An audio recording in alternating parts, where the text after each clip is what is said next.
Did you know that the city of Port Townsend has not given anyone public records for the entire year?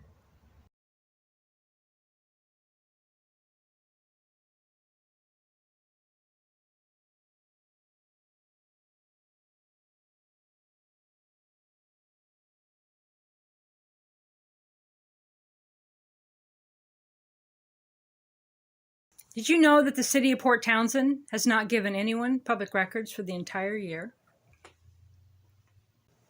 Did you know that? Or was that just for Universal Church of Light and that Reverend?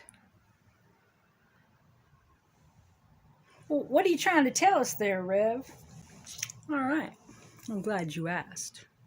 My name is Reverend Crystal Cox, and I am the founder and head pastor of Universal Church of Light here in the Port Townsend area. I incorporated as Bringing Back Goddess Church because that's my belief. I'm a fifth generation witch, and that's my thing.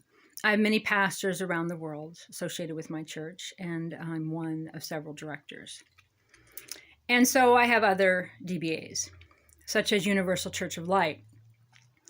That is a more broader term, that includes a lot more religious beliefs than just the Goddess Church. I also have the DBA All Faith Church and several others. Universal Church of Light has given victims advocacy to thousands of victims over decades.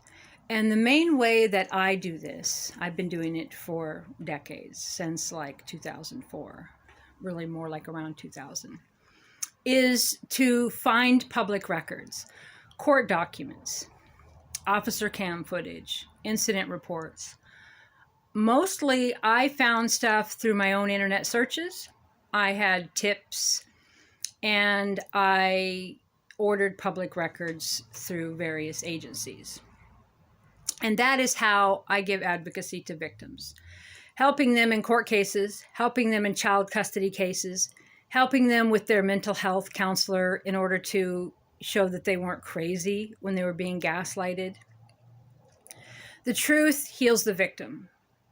And I do sadly admit that the truth doesn't often get the victims justice in the governments of man, in the corruption. But what it does is it tells their story with fact, with proof of what happened. And even if the bad guy's not caught or justice is not served in the governments of man, the victim has a will to live, and they move on because somebody heard them and told their story. Someone proved to their family, their therapist, their spouse, their lawyer, whoever, their social worker, that they were telling the truth. So even if a corrupt judge just never rule on the truth, the victim's able to go on. I was starry-eyed in the beginning, and I thought that the truth would matter in court, but it doesn't. It's all about opinion, who you know and who you owe, and it's all about emotion and such. And so I found that the advocacy was in the hearts and souls of the victims, was in helping them to get justice. And sometimes they did, they'd be able to sue, or they would be able to, keep their children. Oftentimes very sad, I wasn't able to help them get their children out of bad situations, really bad situations. But I was able to expose what really happened and heal people individually.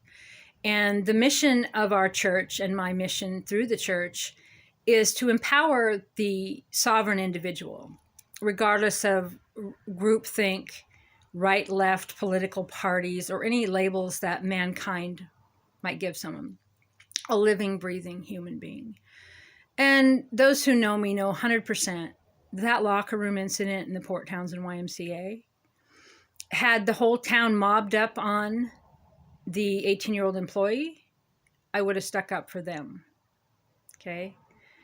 But the town didn't. And some might say, well, the world did, but they didn't. This was not about that 18-year-old who was first job and just kind of, getting to feel around in the world. That was about leadership. That was about the city. That was about the YMCA management. And you'll notice in 99.9% of what I put out, I don't say that person's name. Because 18, man, Think about it, right? And an 80-year-old, how is an 80-year-old expected to know what 18-year-olds are doing, what the new latest thing is? I'm an advocate for the victim, and in this situation, the victim was Julie Jaman and is Julie Jaman. So, as many of you know, since the night of the press conference, I've ordered public records. I ordered the officer cam footage, and I ordered incident reports, and I did this through Universal Church of Light, as our mission is victims advocacy, spiritual healing, a whole bunch of spiritual stuff. But also what matters in this particular setting is victim advocacy, senior advocacy, lesbian advocacy. And we don't pick political parties or sides. We part of our stated mission is issue advocacy. So issues that are of a public benefit to the individual rights of citizens, to human rights of individuals, civil rights of individuals, constitutional rights of individuals, and for the greater good. I don't look at something and pick it based on who I like best. I don't know people that I can't even think of one victim that I knew that I stood up for, including myself. I just see something and spirit leads me to call it out. I feel like spirit leads me in my victim advocacy. I will have things pop into my head that never occurred to my regular mind, and I'll go look it up online or order a public record about it, and there it is. It doesn't matter who believes me on that. It's very spiritual to me, and exposing all parts of the Julie Jaman incident became an instant passion to me when I saw 400 people mob 11 speakers. I was one of them, yes. But what led to that? Why did the police stand and watch? Why was there no dispersal order? Who's in charge of the police? Yes, it's City Manager Mauro. Did they order riot cops? Did they take serious that Antifa was coming? Did they, what did they do? What went wrong? These women were injured. There was felony assaults that were never, no accountability. Mayor Faber's law firm made sure of it. There was felony assault on an officer. The guy wasn't even arraigned. The mayor's law firm made sure of it. So I'm like, the story needs to be told for every living, breathing human being. What happened? And how can we make sure it doesn't happen again? And it turned out there's a lot of moving parts. And so that first couple weeks, I got a lot of incident reports. I got the officer cam footage. I got the live feeds. And I began ordering more and more public records and getting them and posting them and working on complaints, federal hate crimes, legal cases, writings, a documentary, a book, various videos. A lot of my content was removed within the first 6 months by Libby Wennstrom, a council member here, and a bunch of people connected to her, and they've since admitted it. So I had to put it back. Some of it's got lost in the shuffle. But I was getting public records, and it was a woman named Debbie Ritter, and she was the public records officer. And she was fulfilling the orders and obeying the public records law. This was in August of 2022. Okay. Just after Ordinance 3293, which I'll get into in a minute. Well, a few minutes. So she was fulfilling them, and something happened in the background, and I don't know. My intuition was that the city of Port Townsend asked her to do something she didn't want to do, because I believe that she's a healer and she's into things of the light, and I think she left on a moral ground. I don't know. I haven't spoke to her, but all of a sudden she was gone, and she was no longer the public records officer, and so the city attorney, Heidi Greenwood, was all of a sudden the public records officer. So she messaged me and she said, I'll be taking over the public records. And I'm like, oh, okay. Well, why don't you start with the Michael Allman case? I have public records that the city hasn't bothered to answer in over a year. Some of them 6 months, 8 months, some of them 2 years. Why don't you answer some of those? I said, how about you answer the public records that I asked about a year and a half ago in the Michael Allman case that proves that you, Heidi Greenwood, the city attorney, so the city of Port Townsend, who took Michael Allman's dog, knew that there was a court order given by Judge Mindy Walker to return Michael's dog, and the city refused. So I had been waiting a year and a half for that record. And so Heidi sent it. And it was an email of her acknowledging that she knew that there was a court order to return the dog. Michael never got his dog back. What they did to Michael Allman is off the charts wrong. And it's the sickest of the sick because it wasn't about money. It was about emotion. It was about hating a man for what they thought he did to a dog that he didn't. It was about standing up for Center Valley Animal Rescue, who has a lot of victims and were in the wrong. And they all did it. All the judges, all the attorneys, all the prosecutors, the next door lynch mob, Center Valley Animal Rescue lynch mob, they all did it. So Heidi answered that and a few more. And so I really wanted to dive into what happened with the Julie Jaman case. So I said, all right, Heidi, city attorney, I'm going to let the city out of like 30 public records that I've been waiting for, some for almost a year, some 2 years, whatever. I'm going to just let you out of them all so we can move forward. And she's like, okay, yay, right? Didn't sue, didn't throw a fit, just let him out of it. And so then Heidi began fulfilling public records. Okay, so then they got another public records officer, Haley Clement or something. And then I think she later got married and her name now is Truesdell. I don't know if I'm pronouncing that right. And so she became the public records officer in October of 2022. Okay, so first was Ordinance 3293, which we'll get into in a little while, which was in June or July of 2022. Then the press conference was August 2022, and Debbie Ritter was the public records officer. Then she quit or something weird happened, and then Heidi, the attorney, took over for a while, city attorney, and then they hired Haley Truesdell permanently as the full-time public records officer. She had no other job. Okay, Ordinance 3293, she had no other job. She wasn't to do clerk jobs, because before that, they would branch off and they would go and do other jobs. But as of that ordinance, it was a designated public records officer. So if you hear them out there saying, say, for example, in a sworn document, we'll get into it in a little bit here, that they had other jobs to do, she doesn't have other jobs to do. And if the city's making her do other jobs, that's nothing to do with the requesters. The position is a designated public records officer by city ordinance.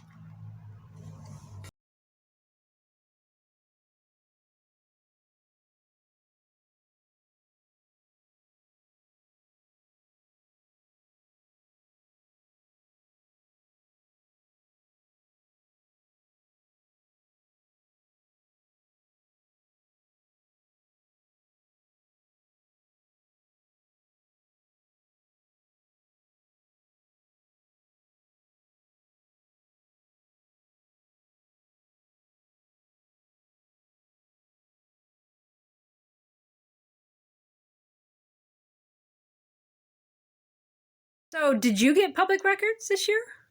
Email me, reverendcrystalcox@gmail.com. I mean, common sense tells you thousands of people did, thousands of documents at least.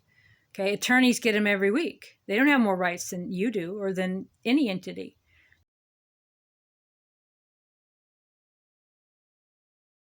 Newspapers probably get them every week. Some of these examples I've given you, they got public records. The Brent Shirley thing was in the newspaper.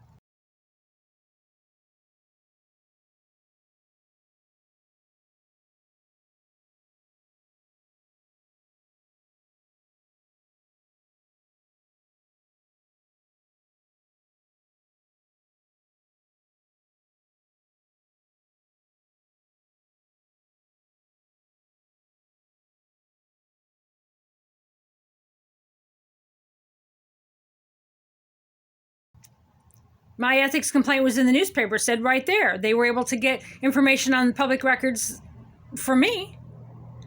But yet at the same time, the city's argument in my church's public records case right now is that they didn't have time. They couldn't answer. They couldn't possibly respond. They couldn't email the Reverend and tell her, oh, we need a month, we need 2 months, we need more time, not even bother. And then at the same time trying to say, flat out saying in their answer, they acted in good faith. They didn't act in good faith. Okay? Knowingly, deliberately, and maliciously. And so they're liable for that. And no fine seems to stop them.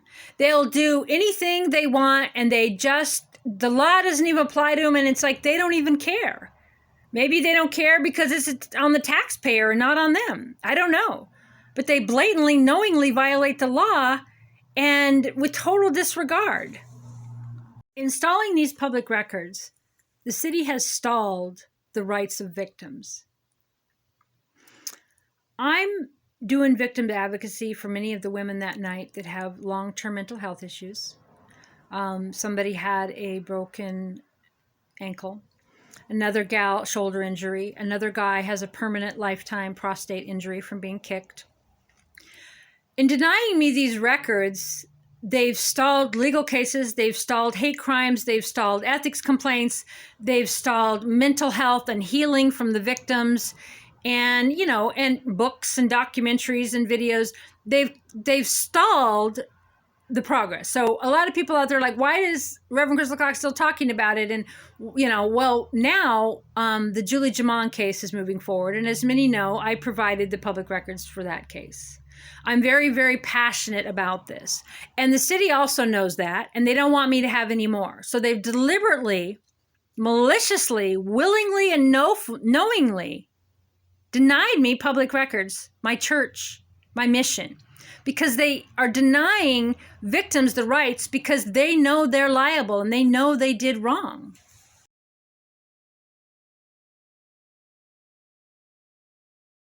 The city of Port Townsend knew Antifa was coming.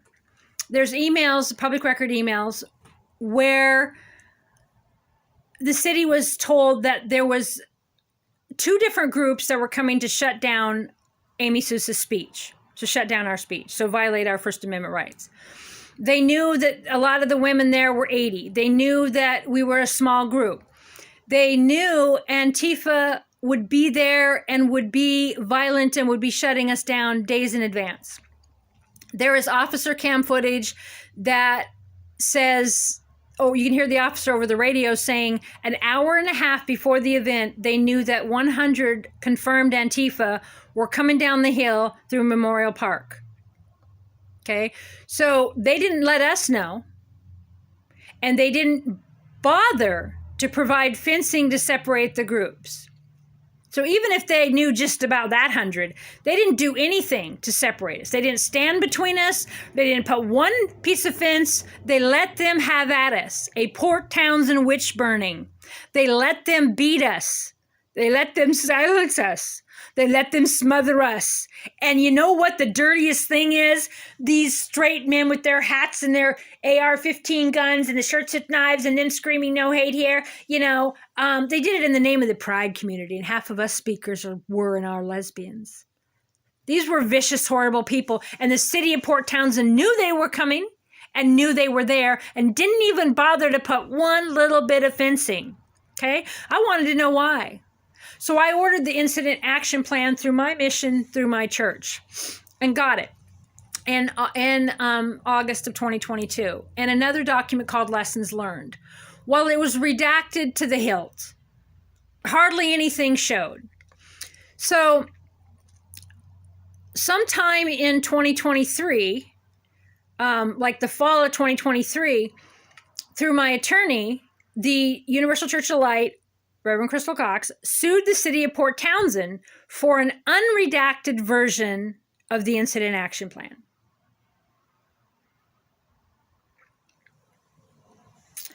So the city fought us on it and said no, because the law that they gave was that they didn't want to divulge their little secret methods and blah, blah, blah. That was the redaction reason. So they were ready to go to court and fight for that reason. So they said they weren't going to give me, my church, an unredacted version.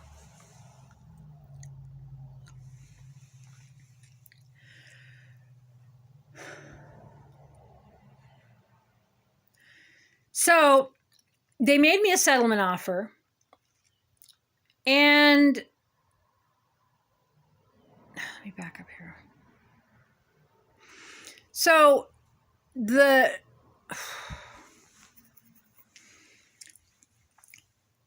RCW, the Washington state law that they gave as their reason to redact the document, the incident action plan, was because they were prepared for terrorists. It's right there in the RCW law. They were prepared for terrorists, and so they redacted it because they don't want their strategy known. And so we were like, okay, so you're going to go to court. The city of Port Townsend is going to go to court and fight by stating that they were prepared for terrorists. Yes, they said, yes. So who were the terrorists? Amy Sousa and Julie Jaman. We were the terrorists. The supporters of Amy Sousa and Julie Jaman, her side, these 80-year-olds, these rape survivors, these lesbians, these older women in Port Townsend, we were the terrorists. Not the 100 Antifa, not the 400 people that mobbed us, not the city that kept us out of the city meeting and incited hate against us, not the people terrorizing us, but we were the terrorists. Amy Sousa was the terrorist they were prepared for. Julie Jaman was the terrorist they were prepared for. So I think as we went along, they started seeing that this argument was a little bit, wasn't going to really look good on them. So they offered a settlement to my church. And Heidi had left town and put Kenyon in charge. I think that Kendra or Alexandra, I think it was Kendra. And so Kendra made my church an offer through my attorney, Rosemary Sherman, who's Julie Jaman's attorney in the YMCA case, along with, Harmeet and the Center for American Liberty. Okay, so they made an offer, just not much money. And they said that my church wasn't allowed to publish it online. My church wasn't allowed to share it with any individual. So I couldn't share it with any victims for their cases, couldn't share it with the public. And I said, no, thank you. Absolutely not. I said, you can give me $1 million. And I wouldn't say yes to that. I got it. So the victims had access to the IAP, so that the victims know what the city of Port Townsend did and were willing to do. Okay. And I'll tell you in another video, I have talked about it, about the differences. One of the huge differences that they hid was that Olson had signed a dispersal order that morning. And the dispersal order was that if the crowd became unconstitutional, they would disperse the crowd. And they had that all in order. And in charge of that was Sergeant Jason Greenspane. Well, Jason Greenspane wasn't even there. In officer cam footage after, he says I wasn't even there. I had an incident later where I was afraid of him, and I called the Jefferson County Police and the deputies, and they called Greenspane, and Greenspane said, well, let me just tell you, Greenspane was working with Salish Rescue to try to get criminal charges against me for violating a protective order because they thought I said the word Salish Rescue. And so I was scared of Greenspane because I knew what he's capable of. So I called the sheriff deputy and asked them to deal with Greenspane for me. And Greenspane told the sheriff that I don't know why she has an issue. I wasn't even there that night. And in officer cam, he says he wasn't even there. Well, that's why I have an issue. So the very man, the officer that was in charge of our constitutional rights and protecting us wasn't even there. And all the other cops kept saying, we can't disperse the crowd. You can hear in the officer cam footage, they keep coming up to him and they're going, we can't disperse the crowd. We can't disperse the crowd. Well, Greenspane could have, and he wasn't even there. That makes him the most dangerous officer there. He wasn't even there.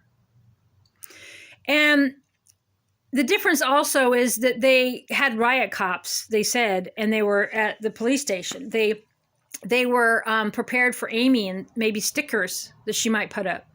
and no concern at all for Antifa or the guns or the batons or the chemical. They had hazmat for themselves. They had ballistic vests for themselves.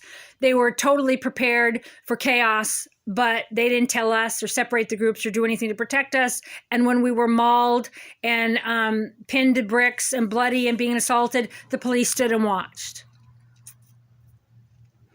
So anyway, I rejected that offer because I felt like the public deserved to know. So then they made another offer and they said, okay, well, we don't want it to go public still, but, we're going back and forth on that. And they said, so, Universal Church of Light, Reverend Crystal Cox, has 43 outstanding public records and we need to deal with it. So we want to make you, this is in March 2024. We want to make you an offer, a global settlement for all, that includes them all. So they acknowledged that they knew there was over 40 requests that the city hadn't answered, hadn't responded to, hadn't given a timeline in, and that there was a liability to the taxpayer. They acknowledged that, and they wanted to make a global settlement. But they didn't offer much at all, and they offered no solution moving forward or no way to answer them. So it was rejected. I rejected it. But they admitted. So now when I say they acted in bad faith, they acted in bad faith because after that, well, let me continue with the settlement. So then they made several offers, and they just were just a mess. Kenyon Diesel, or however you pronounce the city attorneys now, they just made a mess. So Heidi came back, and she cleaned up the mess, and she made a settlement with us, and the church is able to share it with the victims, share it in legal cases, share it online. They didn't restrict my First Amendment rights, and we agreed. So we moved forward. And then after that, Heidi left town, like the day of that.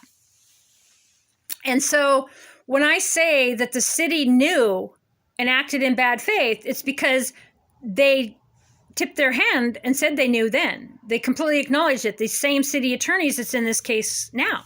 They acknowledged that they knew there was all these outstanding. Okay, so March 8th, the document was released to me, to my church, unredacted. And so then March passes, next month passes, next month passes, next month passes. They don't communicate on any other public record. They don't answer any public record. They don't give a timeline. They don't give any other documents. They do nothing, knowing that they were in violation of the Public Records Act because they had made my church a global settlement offer, including them all. So that proves they acted in bad faith and knowingly, maliciously, and deliberately ignored it.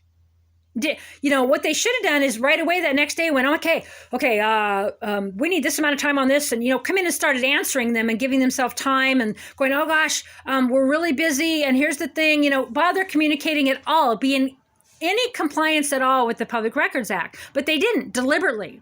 And what they settled with the church for wasn't enough for them to not do it. They don't care. They don't care about any fines unless it's big enough or it gets in the newspaper. They don't care. They're willing to deliberately, maliciously violate the Public Records Act to whoever they say. I've given you the example of Julie Jaman, Jim Scarantino. There's probably a lot more of you out there that didn't get public records. Meanwhile, they're giving them to other people. They're picking and choosing based on politics, ideology, who they think you are, which victim they like, which person they like. And that's acting in bad faith. Is that in 2022, right after the press conference, so in August, I ordered the IAP, the Incident Action Plan from the city of Port Townsend, from the Port Townsend Police, to know what happened at the press conference. Who was there? What police were there? Were there riot cops? What agency? Which officer was responsible for what?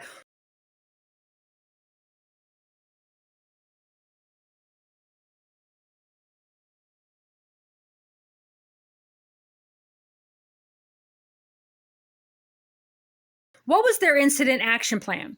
Because women kept going up and asking the police for help. Women kept going and saying, there's women being assaulted over there, and the police just stood there. Why? Was that in their incident action plan? So women would go up and ask the police for help, and the police would say, many of them commented, Well, no, we have orders to not intervene. So everybody started talking about, well, there was a stand down order. The Port Townsend police were not allowed by order from the city. And who runs the city? John Mauro. So they had orders to stand down and not get involved in that, to not protect women, to not separate the groups. And if you see assaults, to just stand there. I believe that Heidi Greenwood quit because John Mauro, the city manager, was asking her to do illegal and immoral things. I'm going to tell you about my case through my church, Universal Church of Light, that the church settled in March. Heidi was the city attorney then. Heidi left during that case and came back. And then the city attorneys that are there now, Kenyon Diesel or whatever, they were trying to negotiate. And then Heidi came back in and she ended up finalizing it and making the settlement. Again, I'll tell you about the case in a minute. And so when she left, it was like, well, is she sick? Like, is she got some family issue? Is she stressed out? And she left for like a month during that time. And so then she come back, and then the rumors were flying that she was leaving. There was no public announcement. There was nothing in the newspaper, right? She's just gone. And so some people speculated that she might be sick or it was a family thing or whatever. Well, Heidi Greenwood is alive and well, and she's thriving, right? She works for a firm in Seattle. She looks great, and she's putting out legal articles. And in her resume, she doesn't mention anything about Port Townsend. So I don't think that it's a coup to have been the attorney to do corrupt, dirty deeds for Port Townsend. She puts municipalities, right? So she didn't leave for health reasons. And I believe she left on moral grounds. And I believe it was 100% to do with everything surrounding the Julie Jaman case that woke her up to how bad the city is and how corrupt they are. And they had somehow convinced her to, then tell Haley, the public records officer, not to fulfill Crystal's orders, not to work with Reverend Crystal Cox or her nonprofit or, her so-called victims advocacy. And so I think that Heidi got fed up and decided to leave. She'd already said to my attorney that she was having trouble getting the city council members to sign documents of declarations, the Neeson or whatever this, so they wouldn't sign off on things they were supposed to. The city council was just, snubbing her on it. The city manager was trying to get her to do illegal things. And so she just left. Why would the city manager tell staff to not follow the Public Records Act? Did it in 2022 in the emails I told you about earlier with Jim Scarantino and Julie Jaman, and did it with me for a year and a half, whatever. Why would Mauro do that?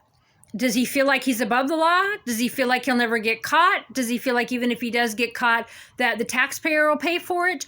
Like, he's a serious liability to the city when he knowingly is violating the law. And the Public Records Act, which is surely the city's going to be fined and sued. He knew that. So what is the motive for John Mauro to say, we're not going to answer it and don't answer that, and I suggest you don't answer that? And what is the motive for the city of Port Townsend at the direction of John Mauro to deny Universal Church of Light, Reverend Crystal Cox, public records, or to even communicate with me on the time frame that they might be available? No communication, no documents, nothing. What makes him think that's okay? Okay, so what reason did the city of Port Townsend give in their answer when they finally bothered to answer my complaint, the church's complaint? Again, now forward, when I say I and my, I mean the entity, Reverend Crystal Cox of the religious organization, Universal Church of Light. Okay, not me personally, because, I didn't do this for me. I have no stake in standing up for Julie Jaman or Michael Almain or these victims.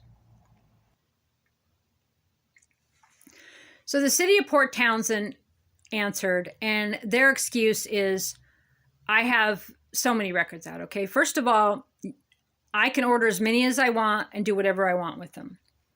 And I wasn't flooding them. They're a year and a half old, okay? They didn't even bother to communicate or give a timeline at all.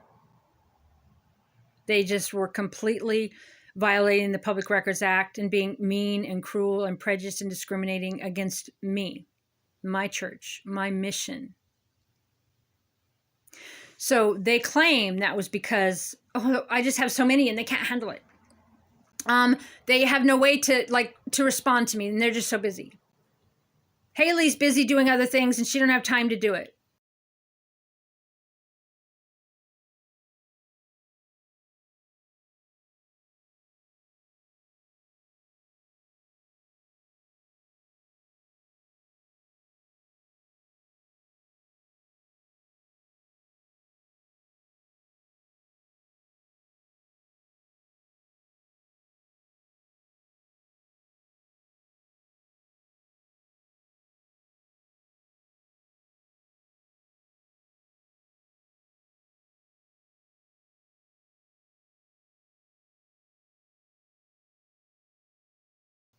Heidi left. The city attorney left, and we couldn't fill records. We just couldn't do it. Okay, Heidi left like mid-March. Okay, they hadn't been doing them all year.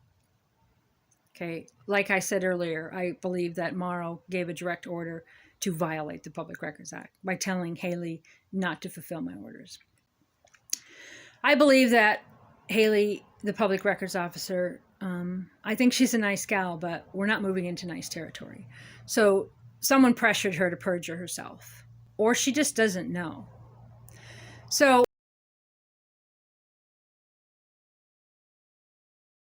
my ethics complaint with Libby Wennstrom, she kept, bitching about me, going, she's lying. She got public records on that and she knows it's wrong. Well, first of all, how did Libby know I got public records? I didn't dismiss my case against her till May. How did she know that I'd ordered public records on, those specific things? Well, because she got public records.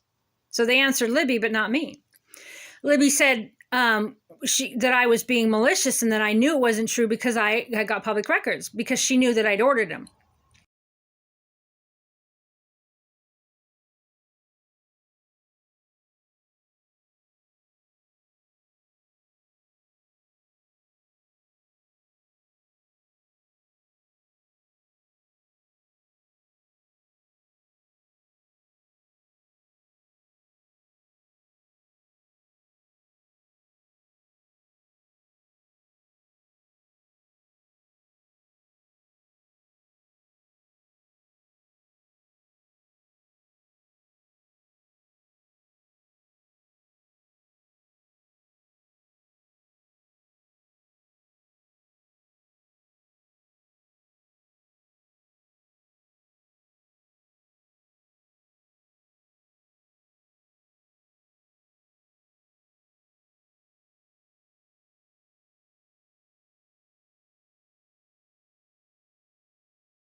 I never got them.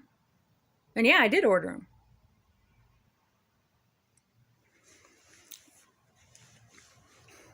In March of 2024, Salish Rescue, Libby Wennstrom's nonprofit, went to court, and a whole slew of them got protective orders against me because they didn't want me to speak about what they had done at the press conference to incite violence on women and organize violence against women, and that they were there paid by Libby Wennstrom. So they didn't like me reporting about it online, so they went and got protective orders against me, and they got them. Judge Mindy Walker, Judge Lorraine Rimson, and affirmed by Judge Brandon Mack. It is a violation of my First Amendment rights. It's called prior restraint. So they're doing a prior restraint as a matter of law on my future speech to keep me from talking about certain individuals. So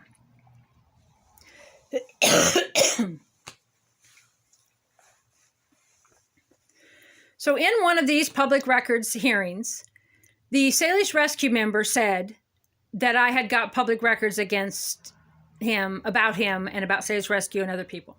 So he was able to get public records to see what public records that I had ordered. So they were fulfilling other people's public records, a lot of them, but not mine. not Reverend Crystal Cox. But then saying, we were too busy. It was too busy. You're only too busy to not respond to Crystal Cox. To Reverend Crystal Cox, to the Universal Church of Light, only one entity you're too busy to respond to. Okay, so there was other mentions by other Salish rescue members, and they had got public records too, and so they were complaining about it in court. I have the hearings. So they were getting communication, respect. The Public Records Act was being followed for them. Okay. So also in March, my former attorney, Mark Randazza, very evil man, he is sued and stalked me for 13 years. He got a large judgment against me, a default judgment, very corruptly and cruelly. And I haven't been able to fight it. I've done all I can. He said I didn't answer the case. I did. It was, he's defamed me. I have a malpractice case against him. He filed bankruptcy. It's a long, sordid tale. It's all out there if you want to see it. And we're going to talk about this in a minute. So I had a settlement through Universal Church of Light, Bringing Back God as Church, with the city of Port Townsend.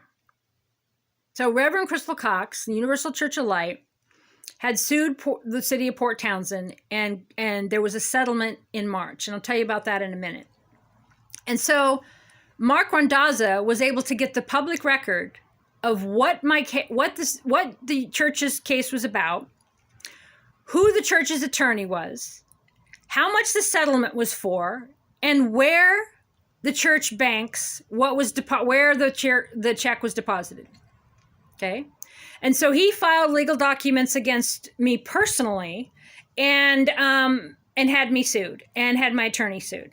Okay, so I dealt with that in March. So he was able to get public records about me, but I wasn't able to get any public records, Reverend Crystal Cox or the church. And I keep saying it that way because the church, they keep trying to say I'm just doing it as a private individual and I have no standing.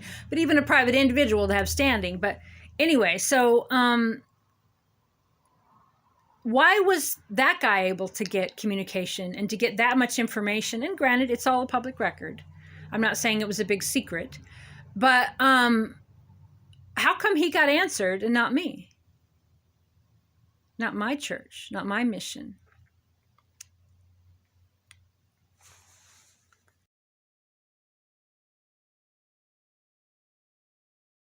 So funny, the city saying that, Universal Church of Light does not have any standing to sue. While at the same time, Universal Church of Light is all over every public record. So they were trying to do that to dismiss it, but it's ridiculous because even if they won on that, it makes no sense at all. But even if somehow they did, the lawsuit would just be refiled, and whoever does have standing, because somebody does. Who does? Is it this mysterious Crystal Cox? The entity Crystal Cox never ordered any. Okay, that's not what the name is on my public records account with the city. That's not the emails that I have. If I remember, I'll put them in this video. I have emails with Heidi when she was the public records officer in 2022, which I described earlier in this video.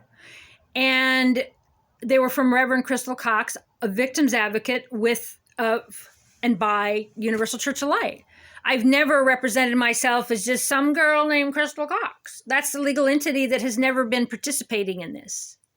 So their argument against I don't have standing as Universal Church of Light or Bringing Back God as Church, but so they want to dismiss it. Okay, their argument is that even if it happened, the city did not act in bad faith. So even if it happened, the city didn't act in bad faith. Well, the city did act in bad faith. Okay, the city knew they were not complying. Okay, Heidi Greenwood knew, probably this Debbie Ritter knew, Haley knows, everybody knows they weren't answering Reverend Crystal Cox specifically and only with prejudice and discrimination. So last December, I filed an ethics complaint against Libby Wennstrom. So the city seems to have stopped filling out any public records request once they knew that, they were going to get called out on stuff. I don't really know the reason, but who's the boss of the public records officer, the designated public records officer. Who's the boss? Well, City Manager John Mauro is. City Manager John Mauro, I allege, told the public records officer to stop fulfilling requests for Reverend Crystal Cox. I met Haley. I went in February and paid for some public records. Never got them. And she seemed forthright. She seemed honest. She said, I go, oh, you guys must be really busy right now. She said, no, we're not busy at all. And, things have really died down. And she was just very nice to me. The secretary or clerk or whoever was behind the counter, very nice to me, Jesse or something like that. And, I left. Never got any communication, never got any emails, never got any documents. So my assumption was that Mauro told her not to give me any records in a deliberate violation of the Public Records Act. Well, you might just say Mauro's busy, right? He didn't do that. He wouldn't do that. Well, there's two incidences in 2022 where Julie Jaman ordered a public record, and she asked the city to provide documentation of proof that she had a pattern and history of bad behavior at the YMCA. It was worded a little different. And Mauro received it and forwarded it to the PR firm, Fury. And he forwarded it to the city attorney, Heidi Greenwood, and the YMCA, and said that Julie Jaman had asked for these documents, and basically that, the city was going to ignore it.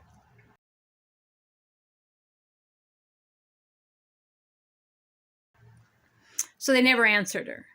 Okay. So around that same time, Port Townsend Free Press Jim Scarantino ordered the same public record request, similar wording. Quite a few people in the community did, as I see now.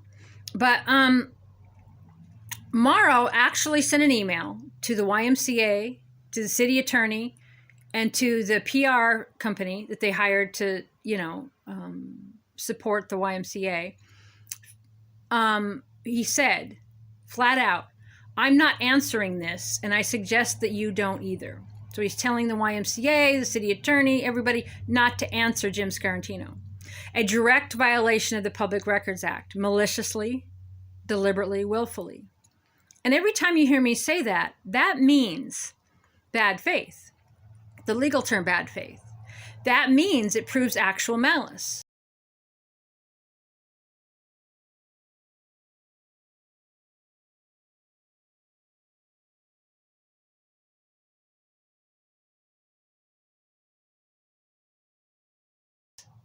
Like I learned in my big defamation case. If you do it willfully and maliciously and knowingly, deliberately, then it's actual malice, right? And so in the public records cases, proving that Mauro had malice, that he acted in bad faith on behalf of the city, a public records document might go from $5 or $10 a day to at least $100 a day and punitive. So did the city of Port Townsend discriminate against Reverend Crystal Cox, Universal Church of Light? You bet. Was it religious discrimination? Was it because I'm a lesbian? Was it because they didn't want me to have any information to file ethics complaints? Was it because they didn't want me to be able to follow through on my ethics complaint with Libby Wennstrom? Was it because they think I'm a Republican or a conservative? I'm not. I have no affiliation with any political party. I'm not a registered voter. Okay, it's my spiritual calling. I stuck up for an 80-year-old that they don't like. I mean, what was the reason that the city stopped fulfilling public records requests for me personally and individually? It's a clear case of bad faith. Deliberately, willfully, knowingly, maliciously. They knew they were behind. And I'll talk about that in a minute.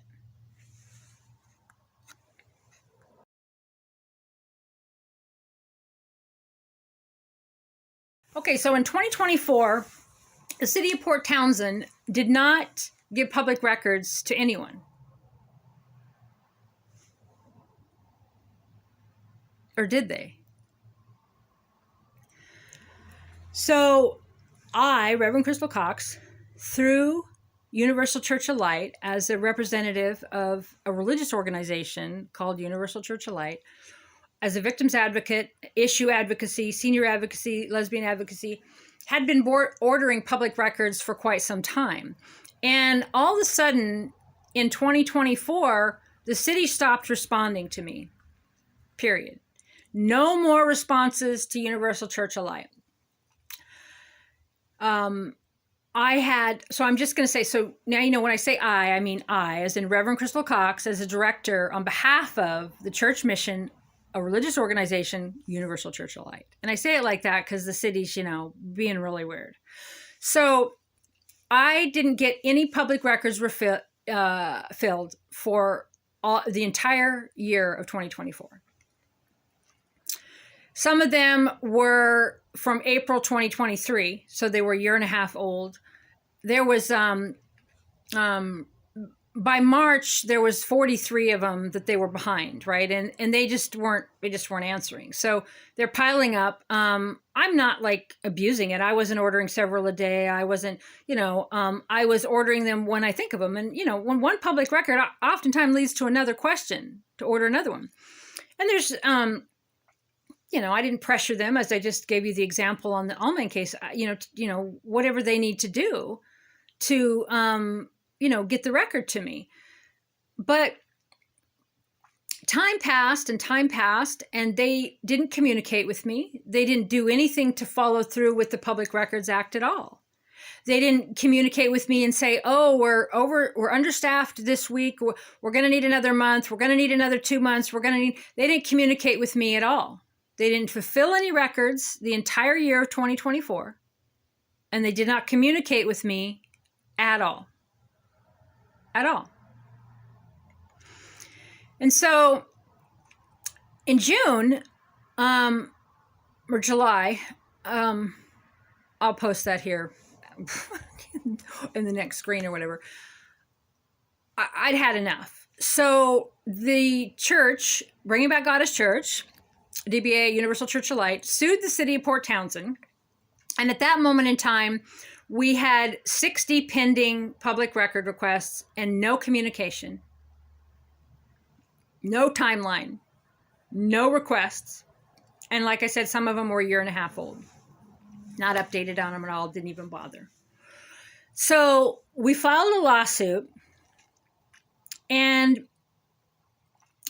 the city came back with denying, right? It's a clear violation of the Public Records Act. They should have settled immediately. It's obvious. It's not like these cases where you go, well, did she do it? Did he do it? Oh, let's bring in the witnesses. They did it. Okay. So the city clearly violated the Public Records Act.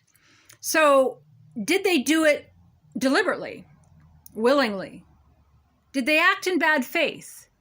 That becomes the question. But we didn't get to that question real quick. Because first of all, the city took 2 months to even bother to respond to the lawsuit, right? So then they got all that billable hours for my attorney, right?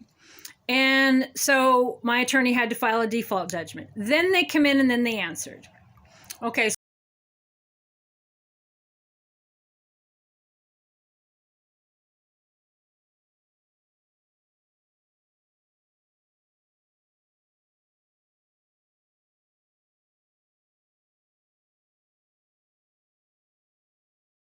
So then they said, well, this Crystal Cox person is the person who ordered the records. And this Universal Church of Light, whatever that is, they don't have any standing. So we're going to dismiss it. So she doesn't have the standing. This is a personal issue for her. She's not doing it as an advocacy. Okay, which, logic tells you, even if the entity Crystal Cox existed, ordered the public records, then that entity, legal entity, would have a right to sue, right? So they're just stalling. They know they violated the Public Records Act. Okay, so Crystal Cox didn't order any public records. I've never even went by Crystal Cox. I know it seems weird to say, but there's different entities. So when I was doing blogging, I always went by Crystal L. Cox. And then in certain things, I went by investigative blogger Crystal Cox. And then I had the DBA Reverend Crystal Cox as of 2012. So I went by that in my ministry. And then now, Reverend Crystal Cox is associated with the church. So what entity they believe has standing, I don't know. It didn't make any sense. There's tons of case law on nonprofits suing for enforcement of the Public Records Act. So it didn't make any sense to me, but they're just stalling and wasting more taxpayer money. They could have settled in the beginning and it would have been over, and who knows, probably wouldn't have been that much money. But now it's full-blown holy hell, okay? Now we are suing for $1.2 million, $50,000 in attorney fees so far, and $2 million in punitive damages. And yeah, you can do punitive damages in public records cases. There's case law on that. So they stalled it long enough for it to get really big. Now, all the public records that are outstanding are now in the case. And I'll post that information here next, probably on the next screen.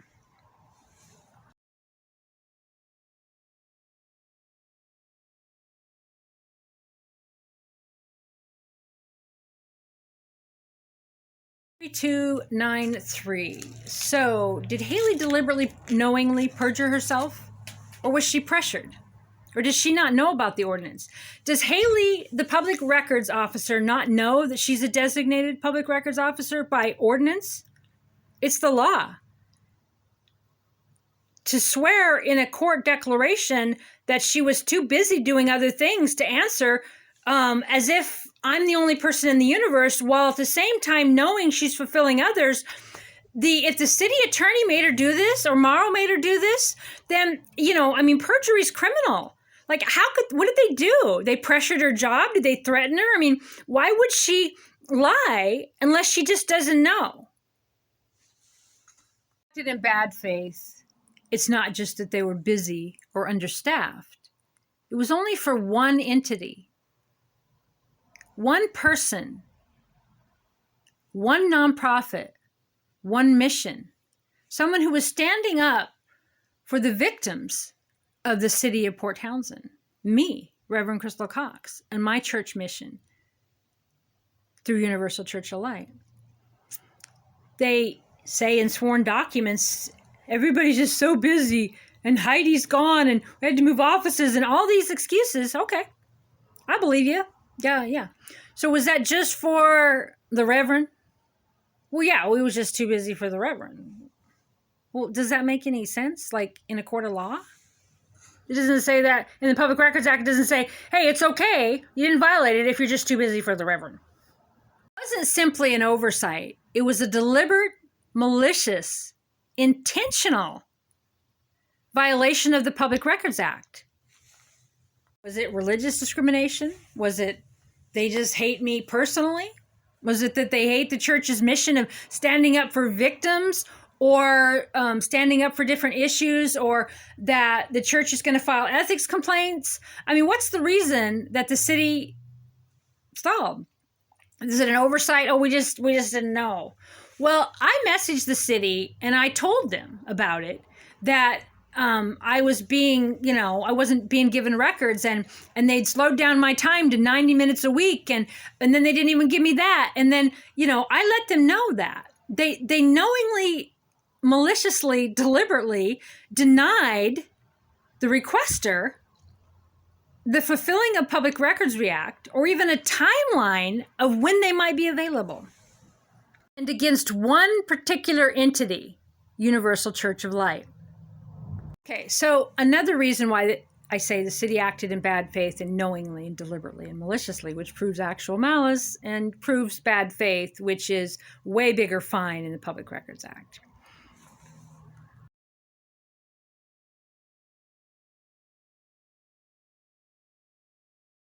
Ordinance 3293, I'll show you here in this video, in 2022, before that, say the 10 years before that, the clerk and the different people would pull off and do public records.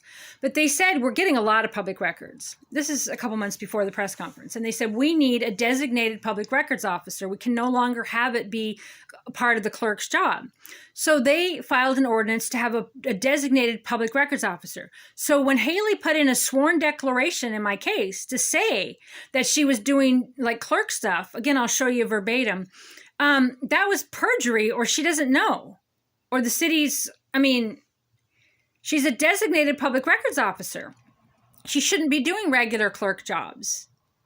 So for them to say that that's what she was too busy doing other jobs, so she couldn't fulfill my records.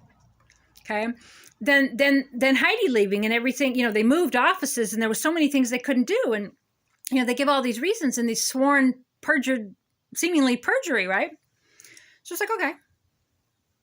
So was this for everybody in the community or just Universal Church of Light and that crystal? Like, did you fulfill any records for anybody else during this time? You're too busy to do anything. Did you communicate with anybody else in the public, any corporation, any newspapers, any attorneys, anyone at all? Or were you just too busy for Reverend Crystal Cox?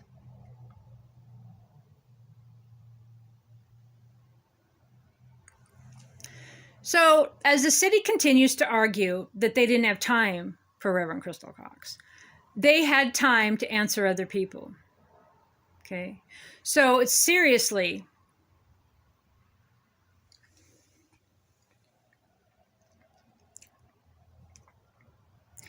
So when the city and the declaration of the public records officer says, we didn't have time to fulfill public records for Crystal Cox, or Reverend Crystal Cox, or Universal Church of Light, or whatever she is. We were too busy because, Heidi was gone. We're moving offices. There's just so much going on. There's just no way we could possibly communicate with her or follow the Public Records Act the entire year. Gaslighter, denier, right? Total gaslighting, right? The newspaper. Remember the Brent Shirley complaint against Mauro? There was in the newspaper like 3 times. It talked about public records that Brent Shirley got. Haley communicated with him. He got a denial of the Mauro resume. He got the consideration of communication from the city of Port Townsend, and they weren't too busy to communicate with him. And mine were outstanding a year before that. Right? So in order for the city's answer to be plausible,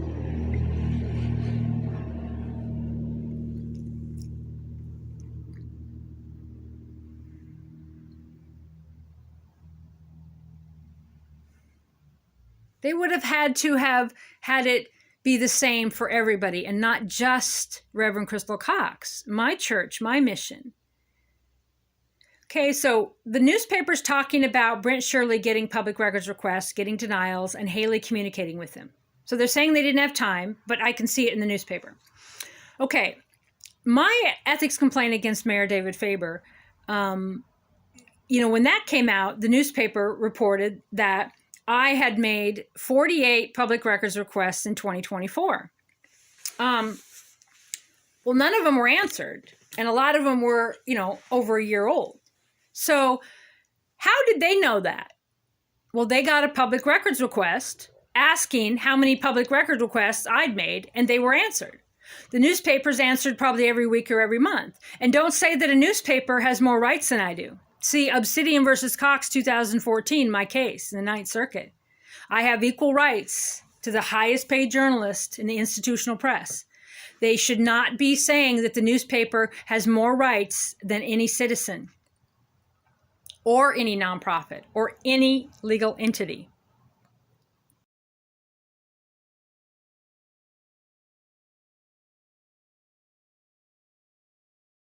It wasn't simply an oversight. It was a deliberate, malicious, intentional violation of the Public Records Act. It wasn't simply an oversight. It was a deliberate, malicious, intentional violation of the Public Records Act.